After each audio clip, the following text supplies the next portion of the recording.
महाराज जी, नाम जप करते समय राधा जी का स्वरूप का चिंतन करें या राधा नाम का स्वरूप तो देखा नहीं है। जी? जैसे महाराज, जैसे वहाँ बरसाना में और जगह देखने हो।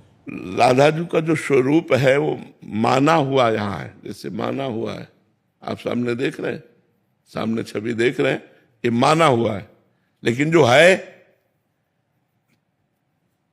वो इन दृष्टि से नहीं देखा जा सकता, क्योंकि ये जो दृष्टि है ये माया जनित है। इससे माया में ही देखा जा सकता है। मायातीत देखने के लिए हमें दिव्य दृष्टि चाहिए। भगवान श्री कृष्ण के पास अर्जुन जी रह रहे थे, लेकिन कभी भगवान के स्वरूप को देखा क्या? भगवान ने जब दिव्य दृष्टि दी तब विराट स्वरूप को देखा कि नहीं देखा?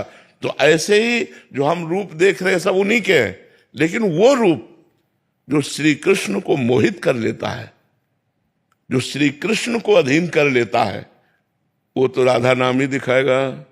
वो तो दिव्य दृष्टि। थोड़ा सा बता दीजिए राधा जी क्या बता दें? कैसे हैं राधा जी? अरे भैया, हम बता, एक गुलाब जामुन पवावें आपको, कैसा लगेगा? अच्छा लगे। कैसा अच्छा लगेगा? अच्छा लगे। इसके बाद क्या बोलोगे? कुछ बोल पाओगे? खा के देखेंगे। भैया, जब एक प्राकृतिक स्वाद वर्णन नहीं किया जा सकता तो कोटि कोटि रसना जो रोम रोम प्रति होए प्यारी जू के रूप को न प्रमाण कहो जाता है। अगर एक एक रोम में करोड़ करोड़ जिव्याओं तो हम प्यारी जू के रूप का वर्णन नहीं कर सकते। या तो एक जीव सखीरी कहा कहो। भगवान श्री कृष्ण जब प्रकट होते हैं अपने सौंदर्य रूप माधुर्य रूप में, तो करोड़ करोड़ कामदेव मूर्छित हो जाते हैं, और वो जब प्यारी जू का रूप देखते हैं तो अधीन हो जाते हैं। उस रूप का वर्णन कौन कर सकता है? जब श्री कृष्ण के रूप की महिमा के लिए वेद नेति नेति कह रहे हैं, वेद जिनकी महिमा को नेति नेति कह रहे हैं, और वो श्री जी के चरणों में महावर लगाना चाहते हैं, वो श्री जी की वेणी गूंथना चाहते हैं, वो श्री जी के नेत्रों में नेत्र मिलाए रूप रस का पान कर रहे हैं, जाके अधीन सदा इस सांवरो या ब्रज को सिरताज, हमारे माई श्यामाजू को राज। तो कैसे हम श्यामाजू के रूप का वर्णन कर सकते हैं? वो तो केवल स्वाद लेने का, गटकते रहो। तभी तो रसिक जन अलग होते हैं, सबसे अलग होते हैं। वो केवल सुने न काहू की कही, कहे न अपनी बात, नारायण व रूप में मगन रहे दिन रात। ना काहू सो बोलिवो, ना कोई व्यवहार, अपनी कुंवर किशोरी को जियत निहार निहार। थोड़ा वृंदावन की रज लगाओ, वृंदावन के रसिकों का सेवन करो और खूब नाम जप करो, तब श्री जी कृपा करें तो हमारी बुद्धि में वो आवे। नहीं, वर्णन करने में तो बड़े बड़े महापुरुष भी कांप गए। श्री जी के रूप का वर्णन, तेरो रूप कहते नहीं आवे, जैसे हित हरिवंश कछुक जस गावे। श्री जी के रूप का वर्णन कहा महापुरुषों ने किया, पर वो देखो वर्णन कर रहे हैं। देखो माई सुंदरता की सीमा, ब्रज नव तरुणी कदम्ब नागरी, निरखी करत अधग्रीवा। देखो माई सुंदरता की सखी, माई माने तो सखी, सखी देखो हमारी स्वामिनी जो सुंदरता की सीमा है। कैसी सुंदरता की सीमा है? बोले जो ब्रजनव तरुणी है, गोपीजन, एक गोपी इतनी सुंदर है कि करोड़ करोड़ लक्ष्मी आश्चर्यचकित हो जाए, ऐसी ब्रज जुवती जन है। लक्ष्मी कोट विलक्ष लक्षण लसन लीला किशोरी सतई, राधाध्यम ब्रजमंडले मधुरम राधाभिधानम परम। श्री स्वामिनी जी की सेवा में जो सखियां हैं वो ऐसी सुंदर है कि करोड़ करोड़ लक्ष्मी, लक्ष्मी से बढ़कर सुंदर त्रिभुवन में कोई नहीं, करोड़ करोड़ लक्ष्मी आश्चर्यचकित हो जाए, मूर्छित हो जाए, इतनी सुंदर सखियां हैं श्री जी की। और बोले वो सखियां, कदम माने होता समूह, उन सखियों का समूह, उन ब्रज युवतियों का समूह जब स्वामिनी जी को देखते तो ऐसे हो जाती अधग्रीवा, मतलब नमन हो जाता है। इतना सुंदर रूप श्री जी का है। अब लग रहा है कि रूप का वर्णन करेंगे, तो अब क्या वर्णन करते हैं? जो को कोटि कलप लगी जीवे, रसना कोटिक पावे, तऊ रुचिर बदनार बिंद की शोभा कहत न आवे।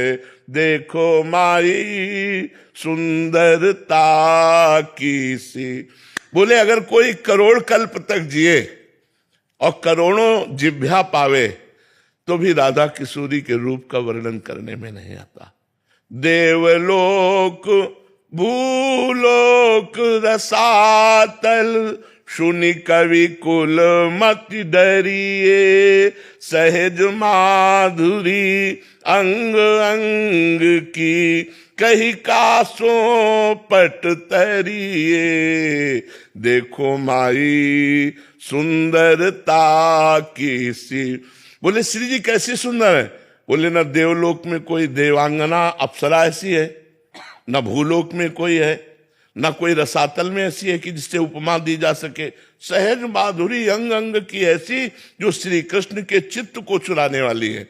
अब कह रहे हैं जय श्री हित हरिवंश प्रताप रूप गुण वय बल श्याम उजागर, जाकी भ्रू विलास बस पसूर्यु दिन विथकित रस सागर, देखो माई सुंदरता की सीमा।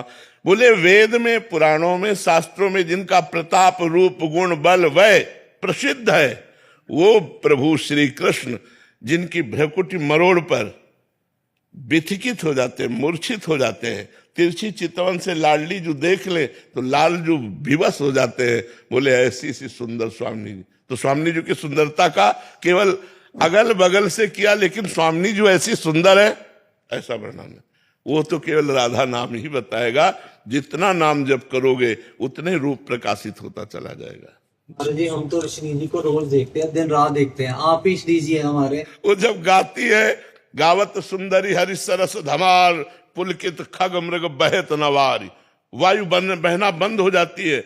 जितने वृंदावन के पक्षी हैं ये सब मानो मुनि व्रत धर्यो कपोती कोकिला कीर, मौन व्रत धारण करने वाले परमहंस की तरह जब लाडली लाल दोनों गलवहियां देकर गान करते, गावत सुंदरी हरि सरस धबार, पुलकित खग मृग बहत नवा। हम तो उनकी दासी की दासी हैं, हम जो है उनकी दासी की दासी। अभी तुमने स्वामिनी का वैभव कहाँ देखा? अभी तो दासी का वैभव देखा है। दासी का वैभव कहाँ देखा है? फिर स्वामिनी का वैभव। अरे अनंत ब्रह्मांडों के स्वामी जिनके अधीन, लालन तेरे ही अधीन, सुनीली सखी हो साच कहत हो, तू जल है ये मीन। आप जल हो प्यारी जू और लाल जो मीन है। जैसे मछली जल के बिना नहीं जीवित रह सकती, ऐसे आप नहीं रह सकते, लालन तेरे ही अधीन। ये बड़ा प्रेम रस बच्चा, भजन करो तब समझ में आएगा। राधा वल्लभ में आप बोलते हैं कि अपना साक्षात है, तो उसका उनका भी ध्यान मतलब कर देते हैं। हाँ बिल्कुल, महाप्रभु ने कहा राधा वल्लभ लाल को हृदय ध्यान मुख नाम। पर जो रूप हम वर्णन कर रहे हैं, जिस रूप के देखने के बाद प्राणों की क्षमता नहीं कि शरीर में रह जाए, वो श्री जी रखे तो रखे नहीं, प्राण निकल जाए ऐसा रूप है। वो राधा वल्लभ का रूप इन नेत्रों से नहीं देख सकते। वो जब रूप आएगा एक बार देख लोगे तो फिर और कुछ देखने लायक नहीं रह जाओगे, कुछ दिखाई ही नहीं देगा। जित देखो तित श्याममयी है, केवल वही प्रभु नजर आएंगे। रूप छके घूमत रहे, हर समय नेत्रों में रूप भरा रहेगा। अभी हमें ध्यान करना पड़ेगा और वो रूप चित्त को चुरा लेता है। जिस रूप की बात हम कर रहे हैं वो चित्त को चुरा लेता है, दीवाना बना देता है। बड़े बड़े परमहंसों को, हाँ बड़े बड़े जो परमहंस हैं उनके चित्त को चुरा लिया। श्री सुखदेव जी महाराज 18,000 श्लोकों का गान करते हुए निरंतर भागवत में डूबे रहते हैं। श्री कृष्ण रूप माधुरी ने उनके चित्त को चुरा लिया। वो रूप भजन से आएगा। खूब भजन करो, फिर राधा वल्लभ जी को देखो तो जो दर्शन मिलेंगे वो ऐसे नहीं मिलेंगे। जब भजन दिन भर करके जाओ और जब फिर आंख मिलाओ तो फिर जो आंसू आएंगे रूप देखते हुए, वो बात अलग होती है।